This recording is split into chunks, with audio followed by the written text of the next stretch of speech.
हम निकालेंगे याकूब की पुस्तक, उसका 5वां अध्याय।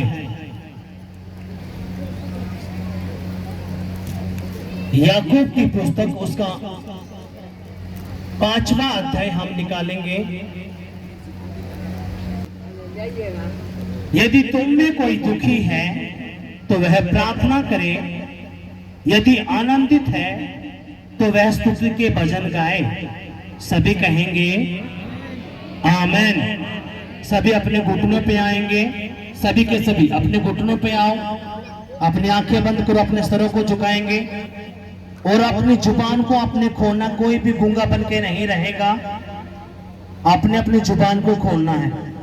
कहेंगे स्वर्ग और पृथ्वी के परमेश्वर, आप भले हो, अनुग्रहकारी हो, दयालु हो, आपकी करुणा सदा की है, भलाई सदा की है।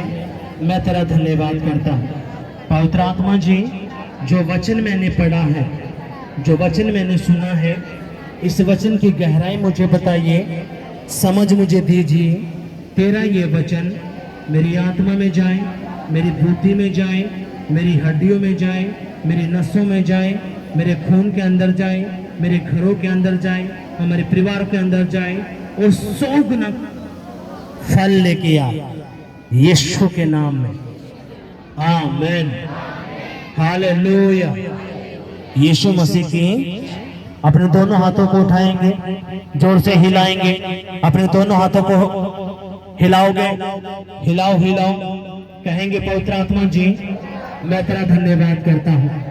पिताजी, आज मैं तेरे दर पे आया हूँ, तेरे भवन में आया हूँ, तेरी बेटी पर आया हूँ, क्योंकि मैं जानता हूँ तेरा जिंदा कलाम ही मुझे आजादी देता है, मेरा छुटकारा करता है, मुझे आशीष देता है, मेरी गरीबी को दूर करता है। ये तेरा वचन ही है। और पिता, तेरे इस वचन को सुनने के लिए मैं तेरे भवन में आया हूँ, तेरे चरणों में आया हूँ। मैं तेरा धन्यवाद करता हूँ, क्योंकि तू सच्चा है, विश्वास योग्य है और तेरे जैसा कोई नहीं है। पिताजी, जो वचन मैंने सुना है, इस वचन की गहराई मुझे बताइए। धन्यवाद करते हैं। अब अपने थोड़ी देर के लिए ध्यान यहाँ पे रखना है। हमने एक खुदा का कलाम यहाँ पे पढ़ा। क्या पढ़ा? यदि तुम में कोई दुखी है तो वह क्या करे? क्या करे वो? परमेश्वर का कलाम कहता है, अगर तुम में कोई दुखी है, परेशान है, तंगी में है, प्रॉब्लम में है, तो वो क्या करे? वो प्रार्थना करे। हालेलुया। आज होता क्या है, 100 में से 99% लोग क्या करते हैं, जैसे ही उनके ऊपर मुसीबतें आती हैं, सबसे पहले वो क्या करेंगे? प्रार्थना को छोड़ेंगे, प्रभु के भवन को छोड़ देंगे। कितनों के पास समझ में आई है? जैसे ही उनके ऊपर मुसीबतें आती हैं, परेशानी आती हैं, वो क्या करेंगे? प्रभु के भवन को छोड़ देंगे, प्रार्थना को छोड़ देंगे। क्यों? शैतान क्या करता है? उसने चाल चली। आपकी जिंदगी कितने दिन की है? 60-70 साल की। और शैतान कितने दिन से है? हजारों साल से। इसलिए वो आपकी रग रग से क्या है? वाकिफ। उसको पता है मुझे ये कहां पे गिराना है, इसका कौन सा कमजोर हिस्सा है, इसकी सांसें कहां अटकती हैं, उसको पता है।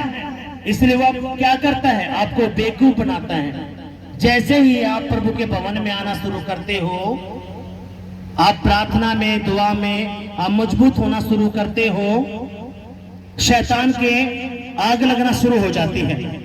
वो शैतान क्या करता है? फिर आपको पकड़ने के लिए, आपके प्रार्थना उपवास वचन से, प्रभु के भवन से आपको हटाने के लिए वो प्लानिंग बनाता है। और जो वो प्लानिंग बनाता है, आपके ऊपर कुछ आपकी गलतियों के कारण, वचन के टूटने के कारण आप फंसते हो, और फंसते ही आपके मन में शैतान डालता है तो प्रभु के भवन में भी जाता है, वचन भी पढ़ता है, तो तेरे साथ ये क्यों हुआ?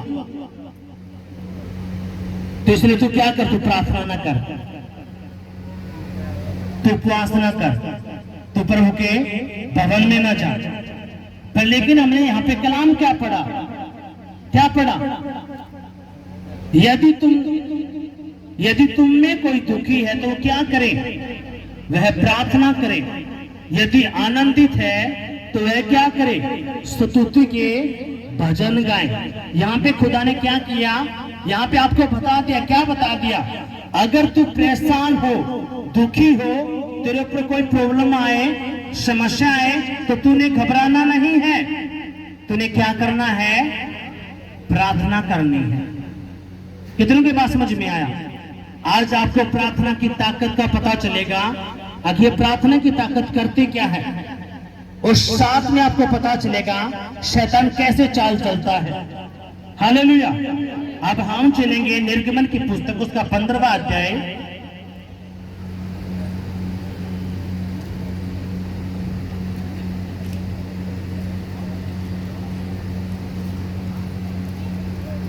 उसकी 22वीं आयत से मैं पढ़ूंगा।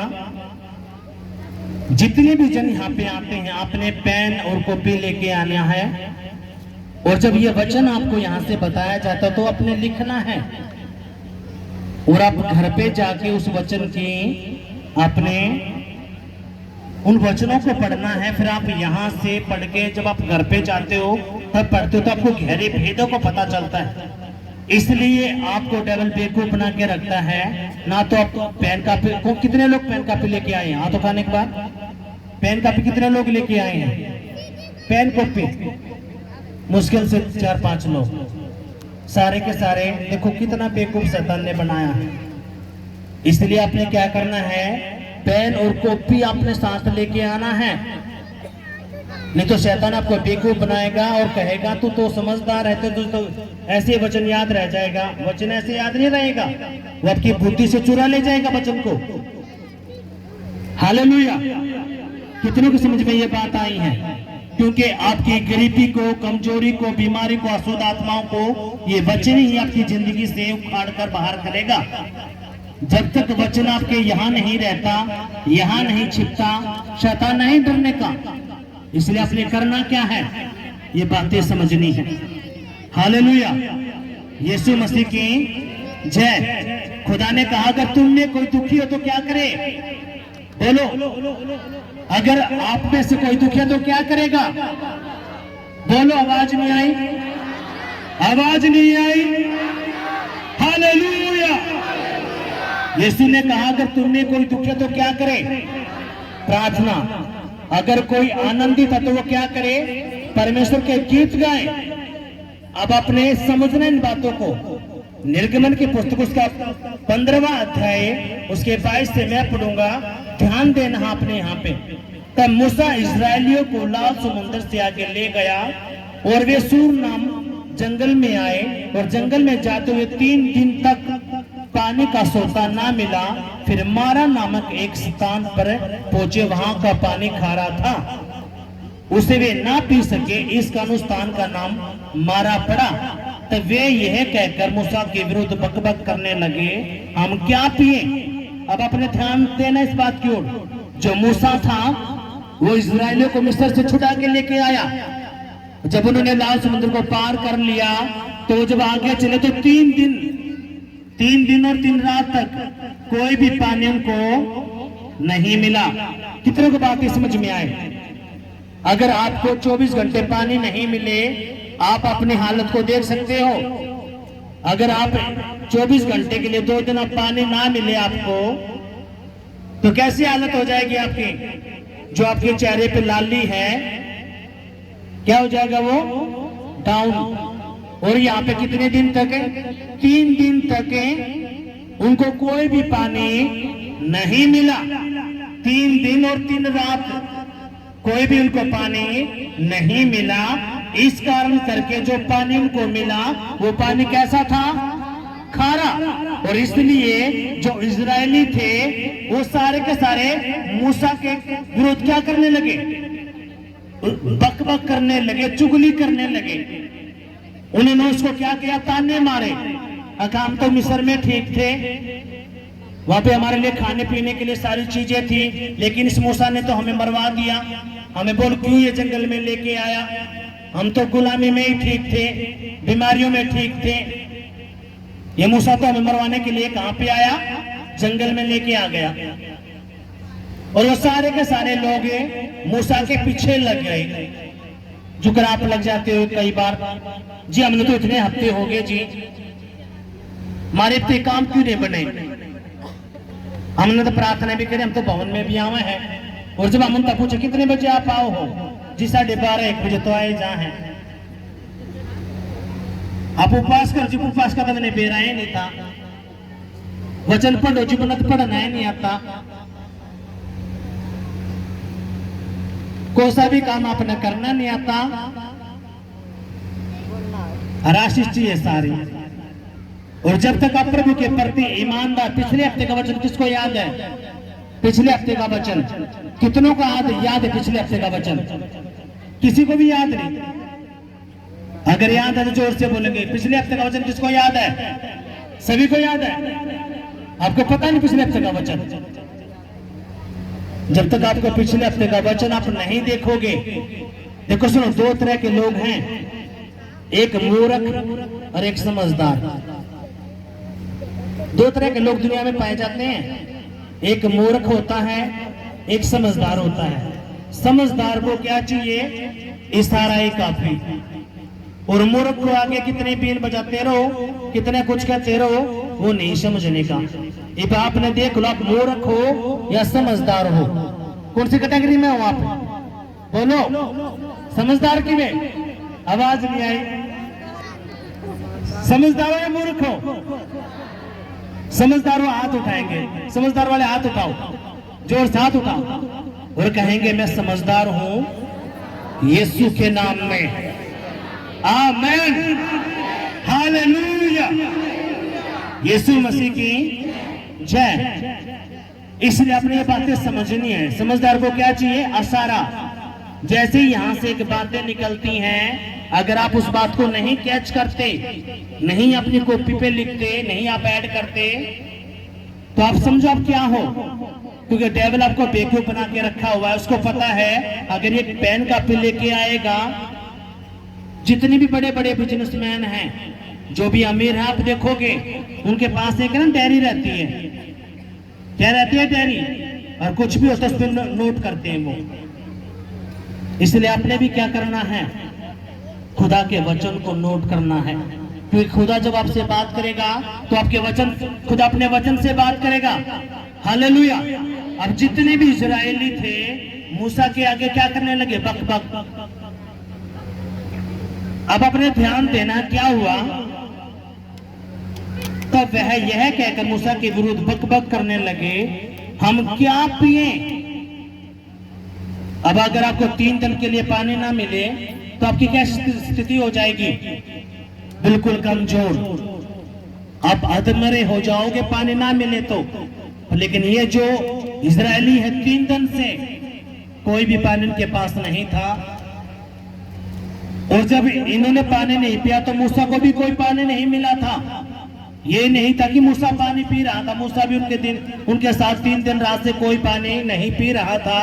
अब जब इजरायली बकबक करने लगे तो आगे क्या हुआ? आपने ध्यान देना है।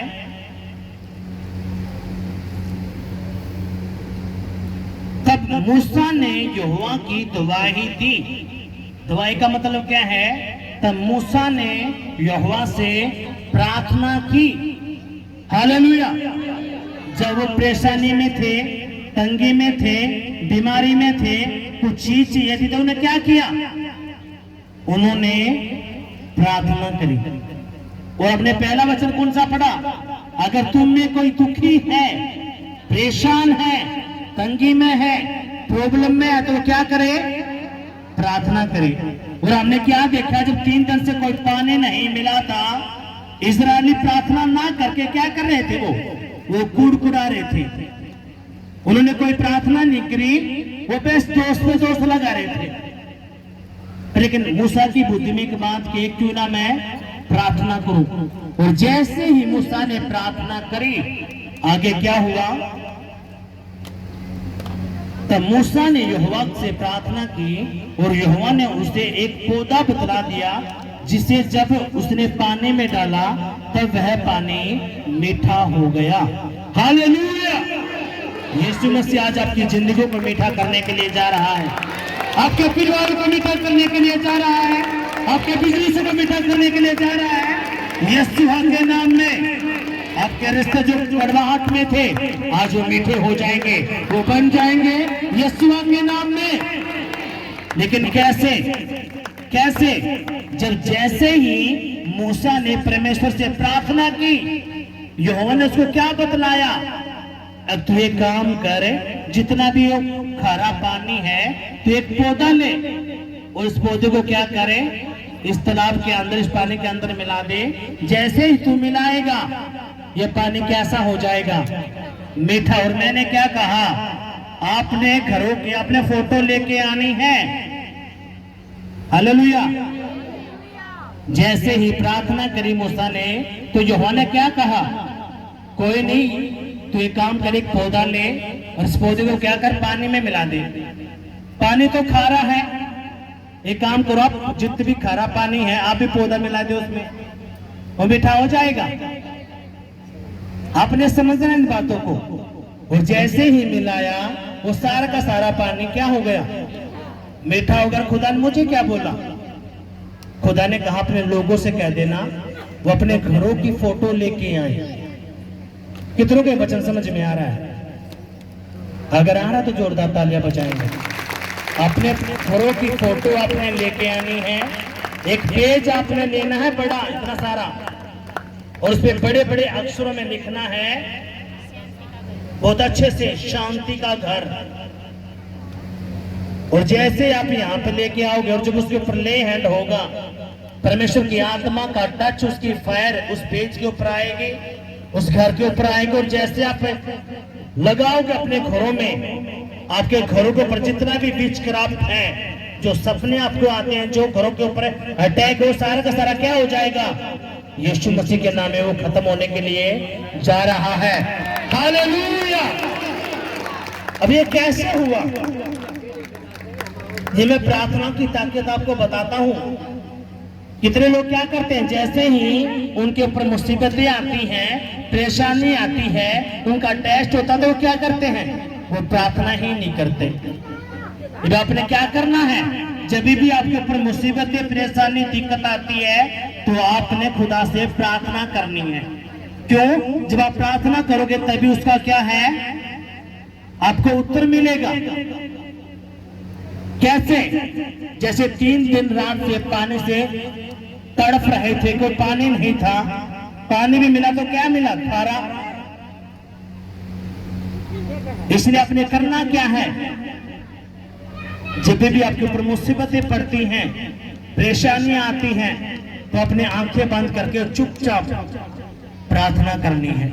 जिसी भी आपको प्रार्थना आती है अपने प्रार्थना करनी है। कितने लोगों को समझ में आया? और जैसे ही मूसा ने प्रार्थना करी, सारे इजरायली बक बक कर रहे हैं। सारे के सारे इजरायली क्या कर रहे हैं? बक बक, चुगलियां कर रहे हैं। लेकिन जैसे ही मूसा ने प्रार्थना करी, खुदा ने कहा कोई नहीं, तू एक काम कर, एक पौधा ले और उस पानी में मिला दे। जैसे तू मिलाएगा क्या हो जाएगा? पानी मीठा हो जाएगा। हालेलुया। और जैसे उन्होंने पिया, उनकी सारी प्यासें बुझी। अब आपने क्या करना है? जब भी आपके ऊपर मुसीबतें आती हैं, परेशानी आती है, तो करना क्या है? क्या करोगे? आपने प्रार्थना करनी है। अब हम निकालेंगे लूका की पुस्तक,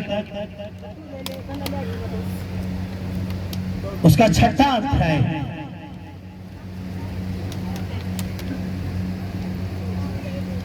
अब देखो, सुनो, जिस परमेश्वर के पास आप आए हो, यीशु मसीह के पास, जब इसने चेले चुने, जब इसने चेलों का चयन करना था, कितने लोगों को पता है कि यीशु मसीह के 12 चेले थे? हाथ उठाओ। यीशु मसीह कितने चेले थे? कितने चेले थे? अब जब उसने चेले चुने तो उसने क्या किया? आपने ध्यान देना इस बात की तरफ। लूका की पुस्तक उसका 6वां अध्याय, उसकी 12वीं आयत को मैं पढ़ूंगा। उन दिनों में वह पहाड़ पर प्रार्थना करने गया और परमेश्वर से प्रार्थना करने में सारी रात बिताई। क्या करने में रात बिताई? क्या करने में रात बिताई? जिस यीशु के पास आप आए हो, इसने क्या किया? ये रात में गया और उसने प्रार्थना करी, और प्रार्थना करने में क्या किया? सारी रात बिताई। हालेलुया। जब दिन हुआ तो उसने अपने चेलों को बुलाकर उनमें से 12 चुन लिए और उनको प्रेरित कहा। जब अरे हम क्या करते हैं, हमने घर की आशीष चाहिए या कोई शादी करनी है या कुछ भी अपने काम की करना है, तो हम प्रार्थना ना करके हम सीधा मुंह उठाते हैं और चल पड़ते हैं। हम क्या करते हैं? सीधा मुंह उठाएंगे, चलो जी, चलते चलते प्रार्थना कर देंगे, प्रभु तू देख लिए। चलते चलते जाएंगे, क्या कहेंगे? प्रभु तू देख लिए, प्रभु आज के मेरा पेपर है, प्रभु तू देख लिया, आज यो काम है मेरा। पर लेकिन यीशु क्या करता है?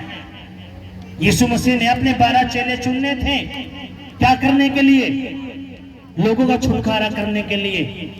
तो उसने क्या किया? रात में उठकर पूरी रात प्रभु से, पिता परमेश्वर से क्या किया? प्रार्थना करी। और तड़के फिर क्या किया? चेले आए, चेलों में से 12 लोग उसने चुने। यानी कि जब आप प्रार्थना नहीं करते, अगर आप अपनी लड़की के लिए रास्ता ढूंढते हो, तो शैतान उसमें क्या करता है? गड़बड़ियां पैदा करता है। आप कोई काम बिजनेस शुरू करते हो और आप प्रार्थना नहीं करते, आप ऐसे ही मुंह उठा के शुरू कर देते हो, तो आप फंसोगे। जब आप घर को खरीदते हो रेंट पे या आप मोल लेते हो, आप प्रार्थना नहीं करते, ऐसे ही करते हो, तो आप फंसोगे। आपके पैसे शैतान क्या करेगा? चोरी कर लेगा। आपके काम अगर आप बिना प्रार्थना के ऐसे काम करते हो, तो आप क्या करने वाले हो? फंसने वाले हो। क्यों? क्योंकि आप प्रभु के वचन को समझ ही नहीं रहे। अब यीशु ने क्या किया? जब उसने चेले चुनने थे, तो उसने क्या किया? पूरी रात प्रभु के आगे प्रार्थना करी। आप चाहते हो कि जी बहुत अच्छा रिश्ता आ जाए मेरी लड़की के लिए, मेरे लड़के के लिए, लेकिन कोई प्रार्थना नहीं। जी आप हम चाहते मेरे लड़के को नौकरी मिल जाए, लेकिन कोई प्रार्थना नहीं। जी 5 लाख रुपए मांगे हैं, नौकरी पक्की हो जाएगी, और जिन्होंने बतावा है।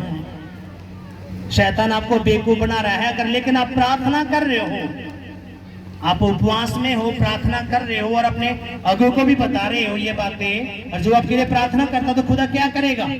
आपके पैसों को फंसने नहीं देगा।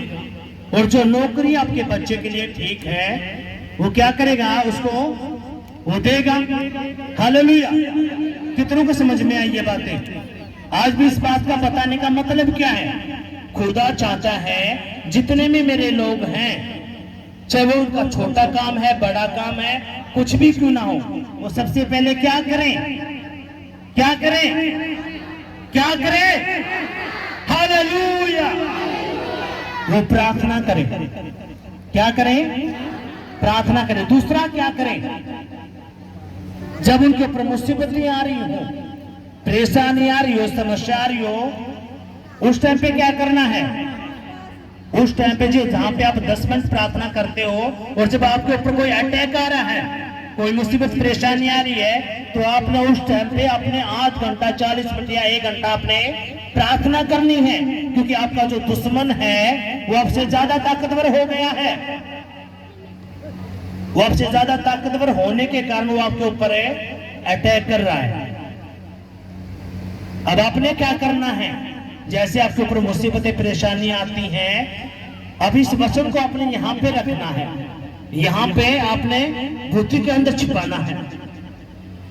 आज आपको पता चला, अब कुछ भी मुसीबत परेशानी आती तो आप क्या करोगे? आप अपने घर में जाओगे। यीशु ने क्या कहा? जब तू प्रार्थना करे तो कहां जा? बंद कोठरी के अंदर। बंद कोठरी का मतलब क्या है? एकांत में, व्यक्तिगत तू प्रार्थना कर, चुपचाप। वहां पे तू होगा और मैं हूंगा। और जब आप वहां पे प्रार्थना करते हो, जो आपके ऊपर अटैक आए हैं, जो बंधने आए हैं, खुदा क्या कर देगा? उनको तोड़कर दूर फेंक देगा। हालेलुया।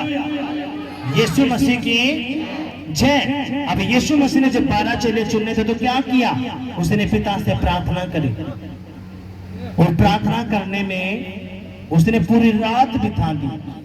क्या बिता दी? पूरी रात। अब आप देखो आप कितना समय खुदा के साथ बिताते हो, आप कितना समय आप खुदा के साथ बिताते हो, अब वो आप जानते हो। हालेलुया। कभी भी आपने चलते चलते प्रार्थना नहीं करनी। चलो जी, चलते चलते आप खाना खाते वक्त, कुछ पीते वक्त, चलो जी, आपने खुदा के लिए थोड़ा समय निकालना है। आप नौकरी करने चाहते हो, बिजनेस करना चाहते हो, जॉब पे जाते हो, कहीं पे भी जाते हो, आपने चुपचाप बैठ के 5 मिनट के लिए, 10 मिनट के लिए अपने प्रार्थना करनी है, और तभी आपने आगे बढ़ना है।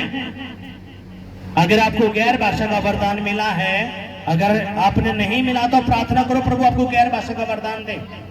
उसमें आप जब गैर भाषा में प्रार्थना करोगे तो खुदा की आत्मा के साथ आप क्या रहोगे, क्या करोगे, कनेक्ट रहोगे। फिर आप चलते हुए, गाड़ी चलाते हुए, आप हर तरह से आप उस प्रार्थना कर सकते हो आत्मा में। पर लेकिन आपको गैर भाषा का वरदान नहीं मिला है तो आपने थोड़ी देर के लिए रुक के प्रार्थना करने, फिर आपने कुछ काम करना है। आज जो मेन बात है आपको जो मैंने बताने का था, ये जो प्रार्थना की ताकत है, प्रार्थना करी मूसा ने तो जो कड़वा पानी था वो क्या हो गया, मीठा हो गया। हालेलुया। आप प्रार्थना करोगे तो प्रभु क्या नहीं कर देगा, लेकिन करना क्या है, जब भी आपके ऊपर मुसीबतें आती है, परेशानी आती है, खुदा ने कहा अगर तुम में कोई दुखी है, परेशान है, समस्या में है, दिक्कत है, तो क्या करे, प्रार्थना करे। अगर वो आनंदित है, सुख में है, तो वो क्या करे, परमेश्वर के गीत गाए। लेकिन यहाँ पे होता ही उल्टा है। जब आपके घर में आशीष बरकतें आती हैं तो आप प्रार्थना को ही छोड़ देते हो, आप प्रभु को ही भूल जाते हो। जो आप 2-2 घंटे प्रार्थना करते थे, फिर आप मुश्किल से 15 मिनट प्रार्थना करते हो। जैसे आपके घर में बरकतें आशीषें आती है, जब खुदा आपके घर में सुख शांति देता है तो आप प्रार्थना से अलग हो जाते हो, और जब कोई मुसीबतें आती है तो आप प्रभु के ऊपर कड़कड़ाना शुरू कर देते हो, और फिर प्रभु के भवन को ही छोड़ देते हो। इसलिए आपने सीखना है। यहाँ पे खुदा ने क्या कहा, जब तेरे पे मुसीबत है तो प्रार्थना कर, अगर कोई मुसीबत नहीं है तो फिर क्या करना, तुझे प्रभु के गीत गाने हैं। हालेलुया। यीशु मसीह की जय। अब हम निकालेंगे लूका की पुस्तक, उसका 22वां अध्याय,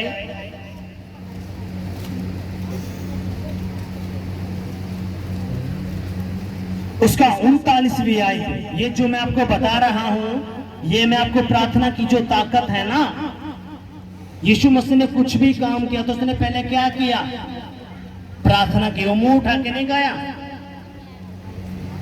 वो रात को क्या करता था, भोर से पहले, भोर का समय कौन सा होता है, बताओ, भोर का समय कौन सा होता है, सुबह कितने बजे, कितने बजे,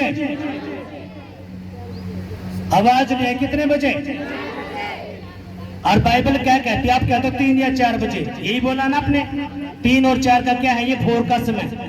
लेकिन बाइबल कहती है यीशु भोर से पहले, यानी कि 1 और 2, यानी कि आप कहते हो 3 और 4 का जो समय है वो भोर का समय है। लेकिन बाइबल क्या कहती है, यीशु मसीह भोर से पहले उठता था, यानी कि 1 और 2 के बीच में प्रभु उठता था, और क्या करता था, क्या करता था, प्रार्थना करता था, क्योंकि वही समय प्रभु का है और वही शैतान का है। शैतान भी किस टाइम काम करेगा, कब अटैक होते हैं आपको, दिन में। चोर कब जाता है चोरी करने के लिए, रात के समय। जितने भगत बाबा श्याने वो क्या करते हैं, रात को तो अटैक करते हैं। इसलिए अपने करना क्या है, अब यीशु क्या करता था, भोर से पहले प्रार्थना करता था।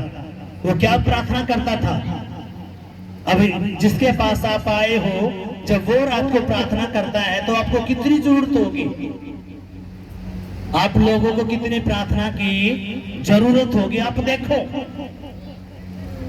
कम से कम 99% लोग ऐसे हैं उनको पता ही नहीं, रात के समय में ही आपके बच्चों को बांधा जाता है, रात के समय ही आपके बिजनेस को बांधा जाता है, रात के समय ही में आपके परिवारों को, आपके घरों को बांधा जाता है, आपकी दुकानों को बांधा जाता है, आपके घरों के अंदर दुष्ट आत्माएं भेजी जाती है। कितने बजे?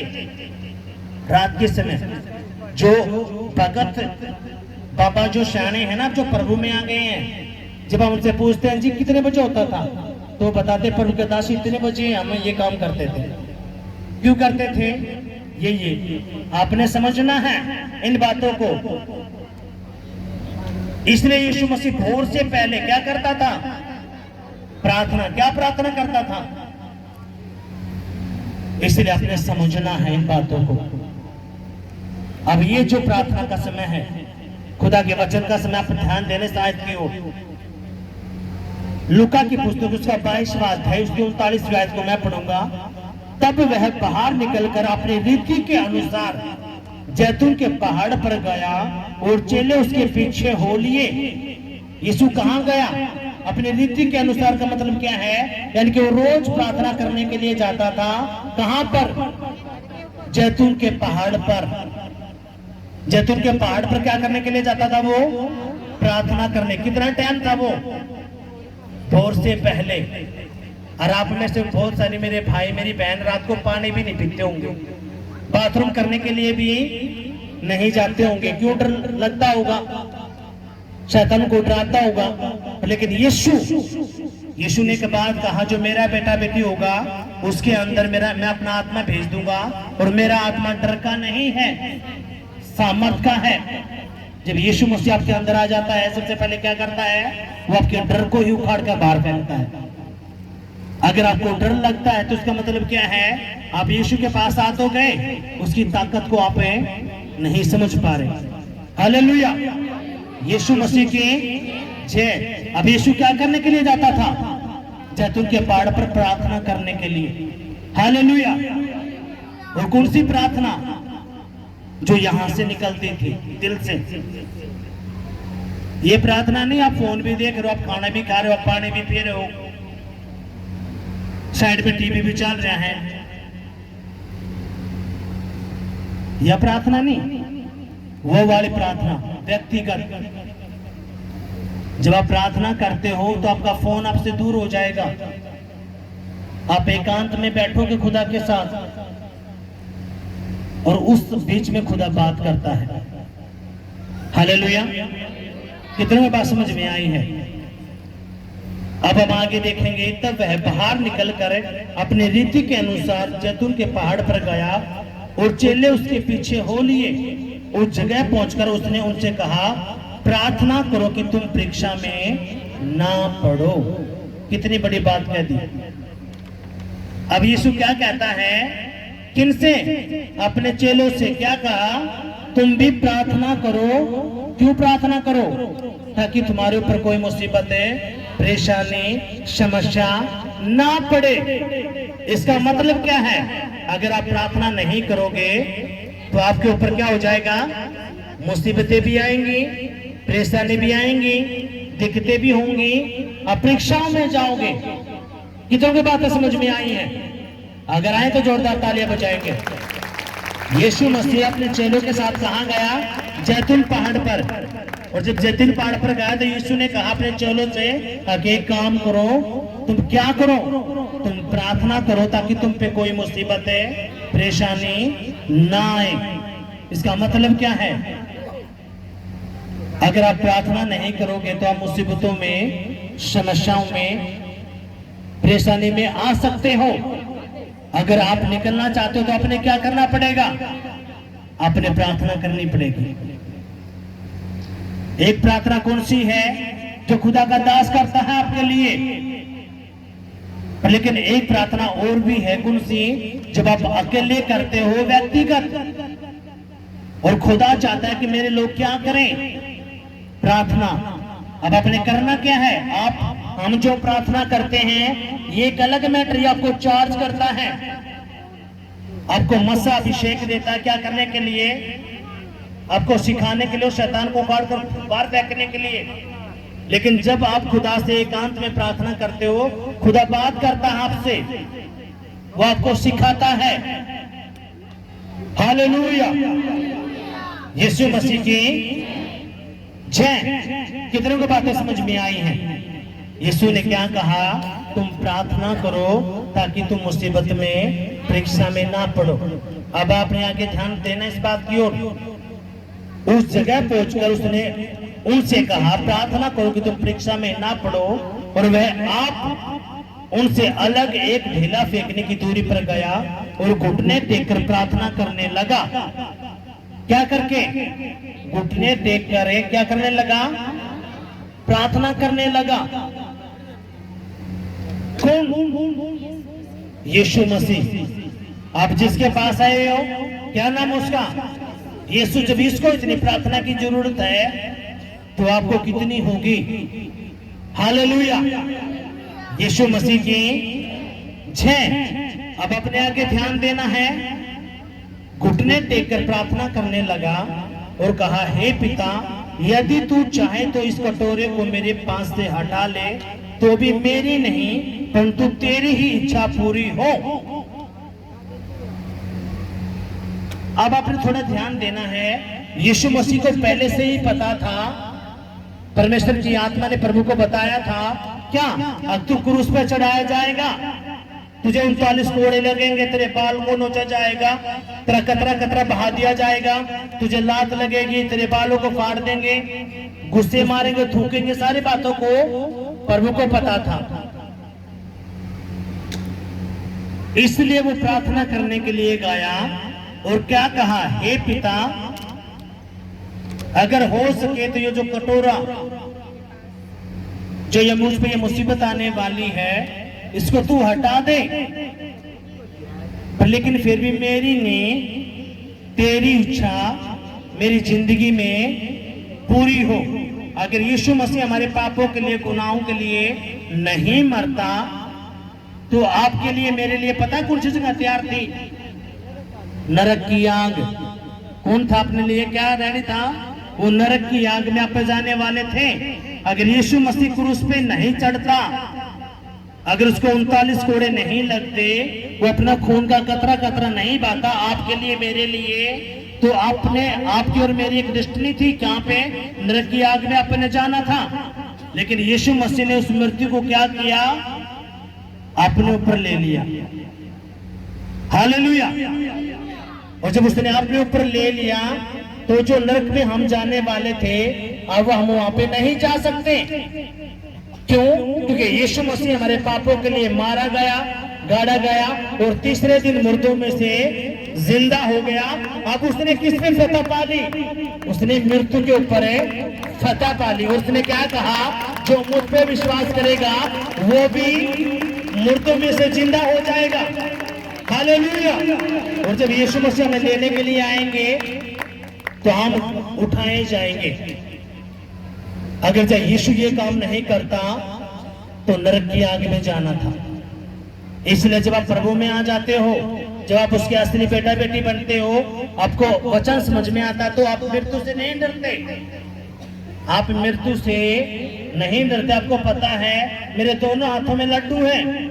अगर मैं जिंदा तो खुदा का काम करूंगा, मर गया तो अपने पिता के पास जाऊंगा स्वर्ग में। ये जो आपको सूरज चांद दिखते हैं ना, ये सब खत्म हो जाएंगे। कितने लोगों को पता है इस बात का? यीशु की रोशनी ही इतनी होगी जबरदस्त। और ये अंत के समय है, अपने ध्यान देना है।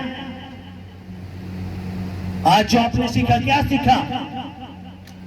खुदा ने कहा अगर तू दुखी है, परेशान है, तो तूने बक बक नहीं करना, तूने कुड़कुड़ाना नहीं है, तूने चुपचाप बैठना है और मुझसे प्रार्थना करनी है।